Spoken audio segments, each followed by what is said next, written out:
চীনের রাজধানী বেইজিংয়ে আগামী সপ্তাহে অনুষ্ঠিত হতে যাচ্ছে দেশটির বিজয় দিবসে সামরিক কুচকাওয়াজ।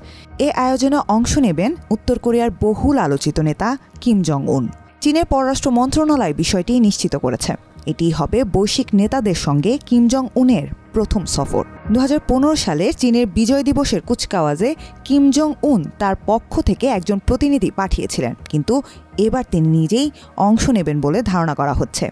আর এমনটা হলে বেইজিংয়ের কেন্দ্রে শি জিনপিং ও পুতিনের পাশে দেখা যাবে কিমকে। বিশ্লেষকদের মতে এটি শি জিনপিংয়ের জন্য বড় ধরনের কূটনৈতিক সাফল্য। কিম জং উন সর্বশেষ বেইজিং সফর করেছিলেন 2019 সালে। এর আগে 2018 সালে 3 বার তিনি চীনে গিয়েছিলেন।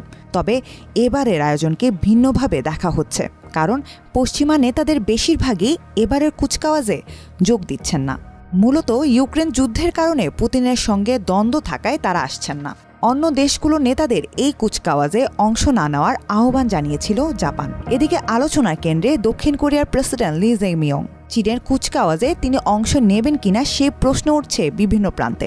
এই কুচকাওয়াজে লি জে-মিয়ং যোগ দিলে 2019 সালের পর এটিই হবে দুই কোরিয়া নেতাদের মধ্যে প্রথম মুখোমুখি সাক্ষাৎ। কিন্তু একে ঝুঁকিপূর্ণ পদক্ষেপ হিসেবে দেখছেন বিশ্লেষকরা। তাদের মতে কিম প্রকাশ্যে লি জে-মিয়ংকে উপেক্ষা বা তিরস্কার করলে তা হবে অত্যন্ত বিব্রতকর। আমন্ত্রণ পেলেও অংশগ্রহণের বিষয়ে সিদ্ধান্ত নেননি লি জে-মিয়ং। ধারণা করা হচ্ছে তার বদলে একজন শীর্ষ নেতাকে পাঠানো হতে পারে চীনে। জাপানের বিরুদ্ধে চীনের যুদ্ধ ও দ্বিতীয় বিশ্বযুদ্ধ সমাপ্তির 80 বছর পূর্তি উপলক্ষে এই কুচকাওয়াজ আয়োজন করা হচ্ছে। এতে অংশ নেবেন বিশ্বের 26 জন রাষ্ট্র ও সরকার প্রধান। রাশিয়ার প্রেসিডেন্ট ভ্লাদিমির পুতিনও সেখানে যোগ দেবেন বলে আশা করা হচ্ছে। তিয়ান আনমেন স্কোয়ারের মধ্য দিয়ে 45টি ইউনিটের সেনা সদস্য ও সাবেক সেনারা প্রায় 70 মিনিটের কুচকাওয়াজে অংশ নেবেন।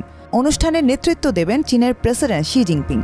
এই কুচকাওয়াজে নিজেদের সর্বাধুনিক সামরিক অস্ত্র প্রদর্শন করবে চীন। এর মধ্যে থাকবে যুদ্ধবিমান, ট্যাঙ্ক ও ড্রোন বিধ্বংসী ব্যবস্থা। প্রথমবারের মতো চীনা সেনাবাহিনীর নতুন গঠন কাঠামো দেখানো হবে এতে।